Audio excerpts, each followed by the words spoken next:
heart is inditing a good matter. I think of the things which I have made touching the king. My tongue is the pen of a ready writer. Thou art fairer than the children of men. Grace is poured, favor is poured into thy lips. Therefore, Yahweh hath blessed thee forever. Gird thy sword upon thy thigh, O most mighty, with thy glory and thy majesties. In thy majesty ride prosperously because of truth and meekness and righteousness. And thy right hand shall teach thee terrible things. Thy arrows are sharp in the heart of the king's enemies, whereby the people fall under thee. Thy throne, O Yahuwah, is forever and ever. A scepter of thy kingdom is a right scepter. Yes. Thou lovest righteousness and hated wickedness. Therefore God, thy God, hath anointed thee with oil, the oil of gladness above thy fellows, and all thy garments smell of myrrh, aloes, and cassia, out of the ivory palaces whereby they have made thee glad. King's daughters were among thy honorable women. Upon thy right hand did stand the queen in gold of Ophir. Hearken, O daughter, and consider, and incline thine ear. Forget also thine own people and thy father's house. So shall the king greatly desire thy booty, for he is thy king, and worship thou him. The daughter of Tyre shall be with a gift, even the rich among the people shall entreat thy favor. The king's daughter is all glorious within. Her clothing is of wrought gold. She shall be brought unto the king in raiment and needlework, and virgins of her companion that follow her shall be brought unto thee. With gladness and rejoicing shall they be brought. They shall enter into the king's palace. Instead of thy father shall thy children, whom thou mayest make princes in all the earth. I will make thy name to be remembered in all generations. Therefore shall the people praise thee forever and ever. A Psalm of David. Psalms chapter 45. Deliver me from the hands of evil spirits who have sway over the minds or the thoughts of men's hearts. And let them not lead me astray from thee, my God. Establish thou me and my seed, that we go not astray henceforth and forevermore. Jubilees chapter 12 and verse 20.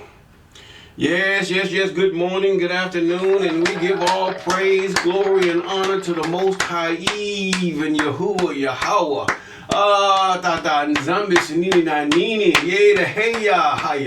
Yeah, we thank God for all that he have done, even the Most High, for he rides upon the cherubs in the clouds, and we thank him because we, even as he is victorious, so shall we if we align ourselves with his laws, statutes, commandments, ordinances, and commandments. Yes, you're walking with Mr. Clay. I am Mr. Clay. And also we thank God for those of you that have been with us from the beginning, and those of you that have been with us here and there's about, and those of you that have been with us and who just subscribed. Yes, and those of you that are about to subscribe. And we thank God for those things that are not as though they are. Yes, we're in Samuel. Second Samuel, and that would be chapter 16. 2 Samuel and chapter 16. As you prepare, we thank God for his mercy. Yes, we thank God for all the things that have come about. We thank God that those things that you may have been praying for, been asking God for, he's given to you, or he did not give it to you. Sometimes it's time to take a check, because we can be religious. Religious is bargaining with God. It's just like death. You bargain with God. If you let me live this long, I'll do this, and then you go back on your word. But the fact is, don't bargain with God. You cannot win. You will not win in your bargaining, and you won't get a win-win situation. God tells you what he wants you to do. Because one thing about Israel have left God. First with Saul, and now with King David. King David did that which was abominable in the sight of the Most High and most hideous, to kill a man over a woman when he is king. to kill a man over a woman because he is king. He stole the ewe lamb. Yes, he did. And you follow, as you follow the stories, the succession just goes into the same old thing. It's women. Women have destroyed the kingdom. Not so women per se. It was the lust or the desire of the man toward the woman that have destroyed kingdoms. The woman's going to be who she is. I'm going to put it there. I'm going to put it a buck with you, man. Woman is going to be who she is. It's up to you. God charged you with wisdom. He charged you to watch. And all throughout the whole scriptures, he charges you, man, young man, older man. He charges you. We're all guilty. You have to be alert and watchful of the things that women do. They can't help themselves. They wonder, I don't know why I did that. Have you ever thought about that? She was up there washing from her filthiness, her bloodiness. Her eggs just passed through and she was just washing the residue off and giving the time that God told her. And they were, to me, they were devout people. But who can resist the will of the king? The king was wicked at that point. He didn't do that with his other wives that he made. He didn't do that with the wife of Nabal, Abigail. He didn't do that with her. Neither none of the other women. But this particular woman, because of the circumstances, some devil could have went up in the spirit. I'm just speculating. I will go and tempt his heart. Guaranteed David is not a man after your own heart. And the demon won. This fallen angel, the Satan won. He didn't bet. But they accuse the heirs of Jacob continually. And those that would follow after the laws, commandments, and statutes and ordinances of the Most High also. See, you don't have to be black and Hebrew Israelite to follow the old ways, the Old Testament. You just have to follow God through Israel. Yes, you joined yourself to Israel. God already, you can't go no other way. And this Easter stuff is just to put you out of the way. We don't have to go your way. We don't have to. We can make our own Levitical priest. We can do our own thing. So you don't understand how they're trying to manipulate, not only in this world, but thinking they can manipulate God and the thing in the next world. You can't do that. Make it make sense. It's foolishness. God just laugh at them. What kind of priests of people are these? So the fact is, regardless, you got to come through Israel. Not through no Jesus. No. Jesus never did anything for you. He rose from the dead if he did. But this, to me, is just a man that they took out of that time of one out of the people. And they took his life and it was an idea. Whether it was done by the Ethiopians or whoever, we don't know. But somebody recorded that history to make up a savior. There is no savior but Yahweh, Yahuwah. Sanini Nanini. There is no other savior but him. He's the only one that can save you. Yes, he can send people to save you, but there's no one to save you from your enemies. For you think that it's the sweet by and by. That's another story. You're in right here, right now. You're the one being tempted. You're the one they're taking and they're killing, they're murdering, and they're dropping bombs on. You're the one. There is no one else. Who else is there?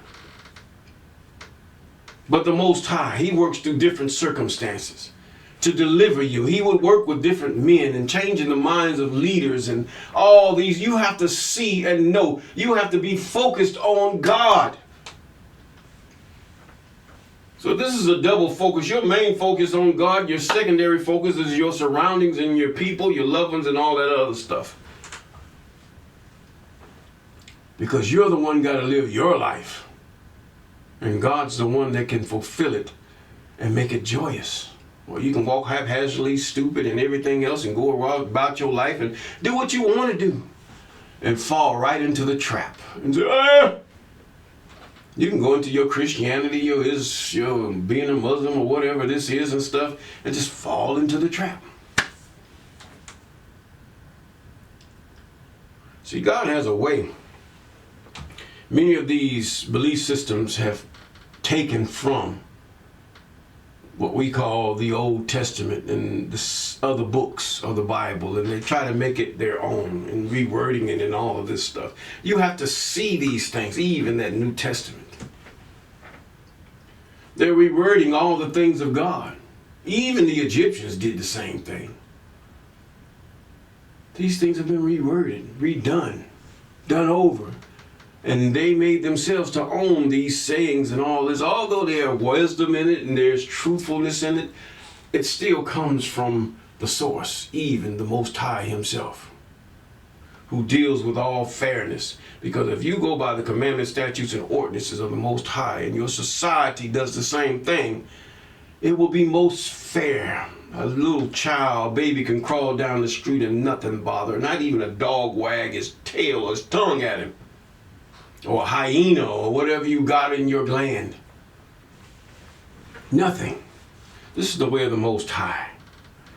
So we're in 2 Samuel, chapter 16 and verse 1. It reads, "And when David was a little past the top of the hill, behold, Ziba, the servant of Mephibosheth, met him with a couple of asses saddled, and upon them 200 loaves of bread and 100 bunches of raisins and 100 summer fruits and a bottle of wine." That sounds like a good meal. I mean, very tasty, sweet, salt and sweet and sour. I mean, it's just, and then you got wine to wash it down. Not grape juice, Christian. They didn't have no refrigerators. The only way you can make grape juice, you have to have something in the refrigerator, else it's going to ferment. And you're going to get tipsy. Okay? Let's call a buck. Now when the king said unto Ziba, "What meanest thou by these?" And Ziba said, "The asses be for the king's household on to ride on, and bread and the summer fruits for the young men to eat, and the wine," because the young men need it because they're going to be doing a lot of work. They have to put his concubines and stuff upon the donkeys, or what you call asses. They're going to have to do all this, and then they have to carry some of the stuff. They got to walk where his family rides. So they need food. And wine, that such as be faint in the wilderness may drink. Yes, wine does have a certain amount of carbohydrates to help you. And the king says, "Where's thy master's son?" And Ziba said unto the king, "Behold, he abideth at Jerusalem, for he said, Today shall the house of Israel restore me the kingdom of my father." No, sorry about that. Saul's house shall never be restored. Verse 4, "And then said the king to Ziba, Behold, thine are all that pertain to Mephibosheth. And Ziba said, I humbly beseech thee that I may find grace in thy sight, my king.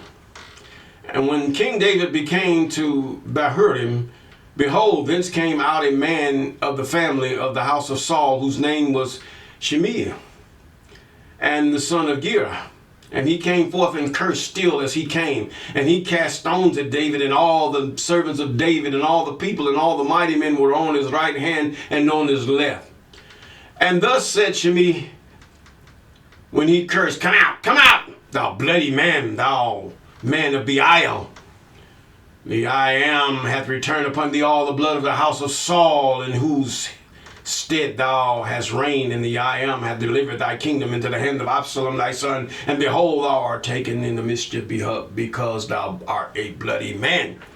Then said Abishai the son of Uriah unto the king, Why should this dead dog curse my king? Let me go over, I ask thee, and take off his head. Remember, these are Africans. They are not Europeans. They are not Caucasians. They were born, their ancestors were born in Africa, in the land of Egypt. None that came out of Egypt was born anywhere else but Egypt. Mind you, Now the fact is this is the thing. Regardless whether they were born in Egypt or born in the land of Canaan, who stole the land, still, that was still Africa. And it's a funny thing when I go into these different places where they offer you pictorials and they show all these white people or half brown people or whatever you want to call them. And you might ask for black, and then next thing you know, they show you some person trying to be a Canaanite and he's white. And I said, oh, where's your mindset? Are you trying to steal something that can't be stolen? We're going to call it as we see it. Be who you are. Make yourself. You are the one that makes your people great, not by stealing identities, not by taking these things. You those of you who call yourself Arabs, you're not even Arabs. But your ancestors have done these things, so okay, you don't know any better, all right. And some of you that are white, you don't know any better. I can understand. Even the black people have been so messed up. Many of them don't know any better where they come. They don't even seem. And then you get to these 23andMe and all these other things, and you find out for entertainment purposes only. So therefore, take the red pill. But anyway, respectfully. But okay, now, here it says David. Now you got, he says in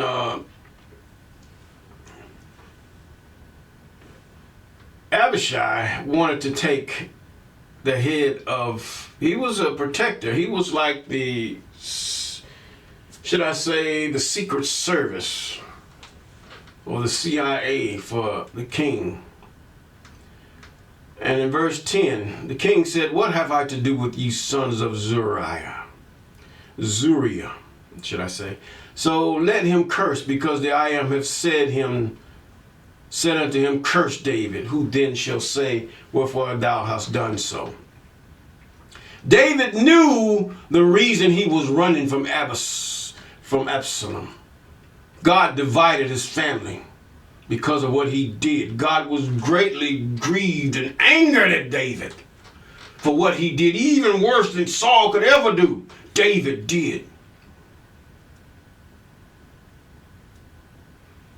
Devoured a man that was following God, that loved the king and thought that he was following a righteous king, and the king found out to be wicked.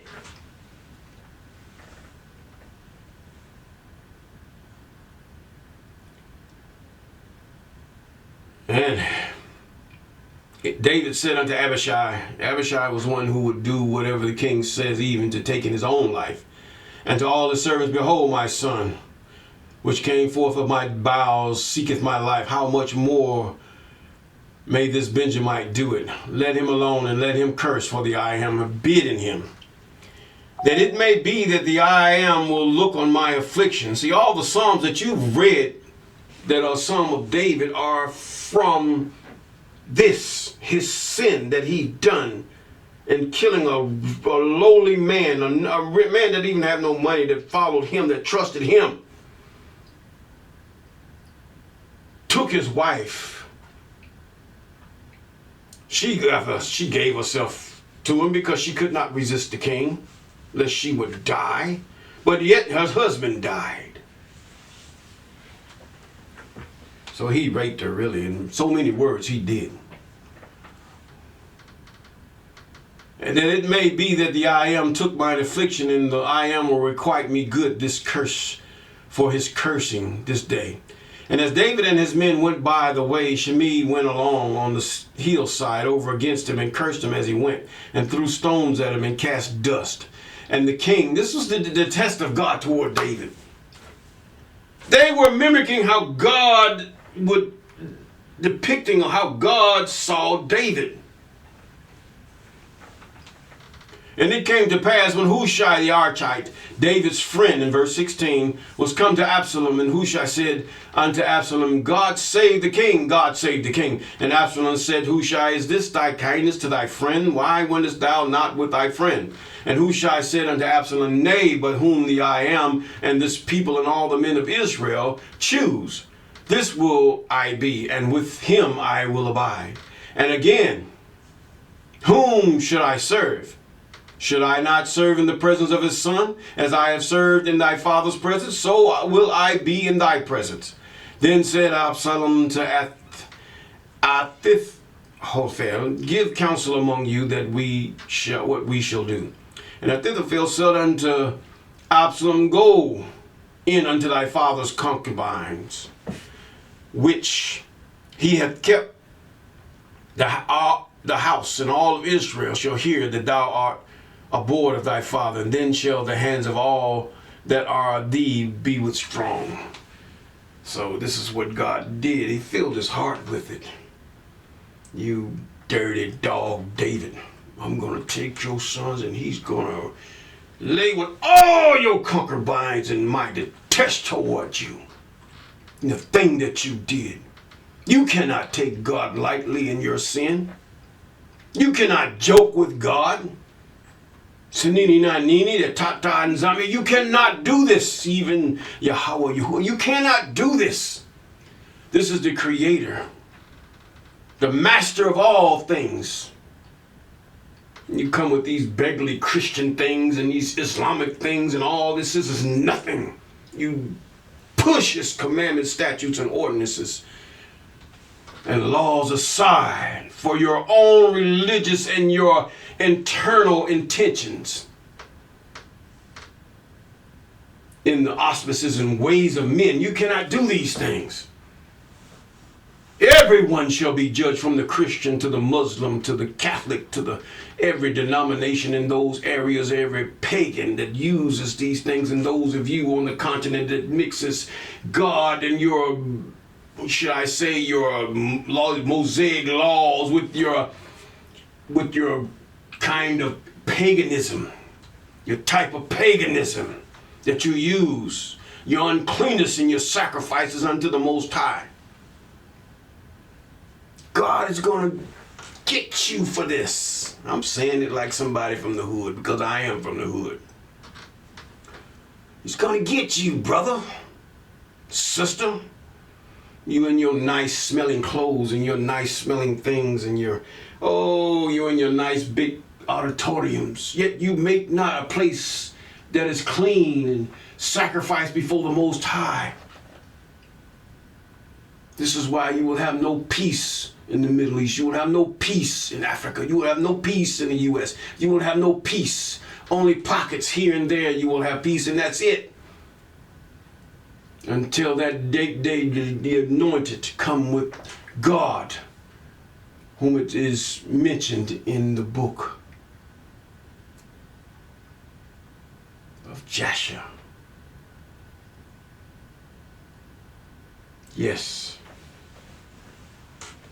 In the books of Enoch. In the books of the 49 years. And they spread Absalom a tent upon the top of the house, and Absalom went into his father's concubine. In other words, he had himself a smorgasbord. He favored Amnon, a rapist, over his sister. And even an old woman had to walk unto him, and it was sent by one of his men to let him know that Absalom was just the seeker of blood. He was that.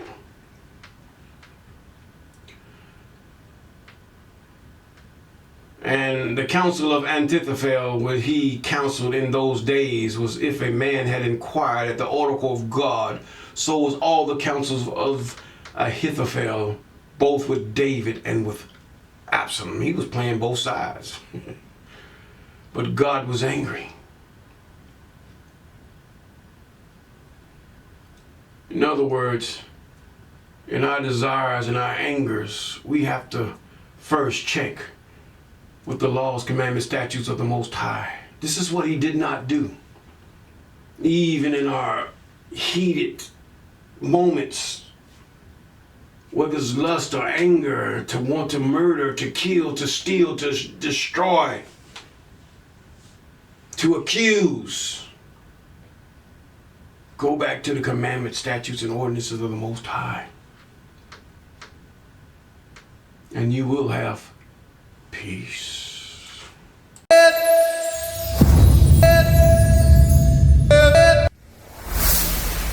Walk with me.